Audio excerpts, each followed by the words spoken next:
ओम श्री परमात्मने नमः। आइए शुरू करते हैं अथाष्टमोध्याय के दूसरे दिन के सफर की। इसकी शुरुआत होती है श्री भगवान उवाच से।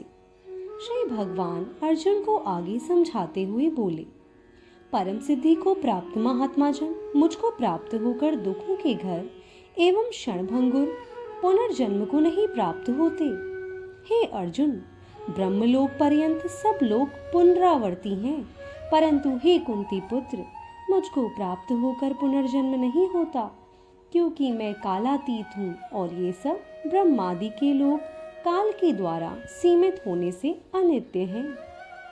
संपूर्ण चराचर भूतगण ब्रह्मा के दिन के प्रवेश काल में अव्यक्त से अर्थात ब्रह्मा के सूक्ष्म शरीर से उत्पन्न होते हैं और ब्रह्मा की रात्रि के प्रवेश काल में उस अव्यक्त नामक ब्रह्मा के सूक्ष्म शरीर में ही लीन हो जाते हैं।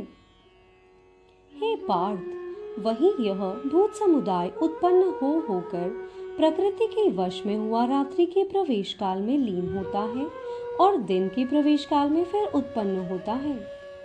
उस अव्यक्त से भी अति परे दूसरा अर्थात विलक्षण जो सनातन अव्यक्त भाव है, वह परम दिव्य पुरुष सब भूतों के नष्ट होने पर भी नष्ट नहीं होता। जो अव्यक्त अक्षर इस नाम से कहा गया है, उसी अक्षर नामक अव्यक्त भाव को परम गति को कहते हैं तथा जिस सनातन अव्यक्त भाव को प्राप्त होकर मनुष्य वापस नहीं आते, वह मेरा परम धाम है। हे पार्थ, जिस परमात्मा के अंतर्गत सर्वभूत है और जिस सच्चिदानंदन परमात्मा से यह समस्त जगत परिपूर्ण है, वह सनातन अव्यक्त परम पुरुष तो अनन्य भक्ति से ही प्राप्त होने योग्य है।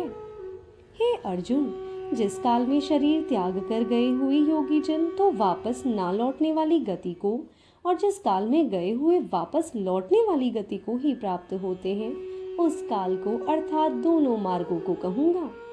जिस मार्ग में ज्योतिर्मय अग्नि अभिमानी देवता है, दिन का अभिमानी देवता है, शुक्ल पक्ष का अभिमानी देवता है और उत्तरायण के 6 महीनों का अभिमानी देवता है, उस मार्ग में मरकर गए हुए ब्रह्मवेत्ता योगी जन उपयुक्त देवताओं द्वारा क्रम से ले जाए जाकर ब्रह्मा को प्राप्त होते हैं। जिस मार्ग में धूमाभिमानी देवता है, रात्रि अभिमानी देवता है तथा कृष्ण पक्ष का अभिमानी देवता है और दक्षिणायन के 6 महीनों का अभिमानी देवता है, उस मार्ग में मरकर गया हुआ सकाम कर्म करने वाला योगी उपयुक्त देवताओं द्वारा क्रम से ले गया हुआ चंद्रमा की ज्योति को प्राप्त होकर स्वर्ग में अपने शुभ कर्मों का फल भोगकर वापस आता है। क्योंकि जगत के ये 2 प्रकार के शुक्ल और कृष्ण अर्थात देवयान और पितृयान मार्ग सनातन माने गए हैं। इनमें एक के द्वारा गया हुआ जिससे वापस नहीं लौटना पड़ता, उस परम गति को प्राप्त होता है और दूसरे के द्वारा गया हुआ फिर वापस आता है अर्थात जन्म मृत्यु को प्राप्त होता है। हे पार्थ, इस प्रकार इन दोनों मार्गों को तत्व से जानकर कोई भी योगी मोहित नहीं होता।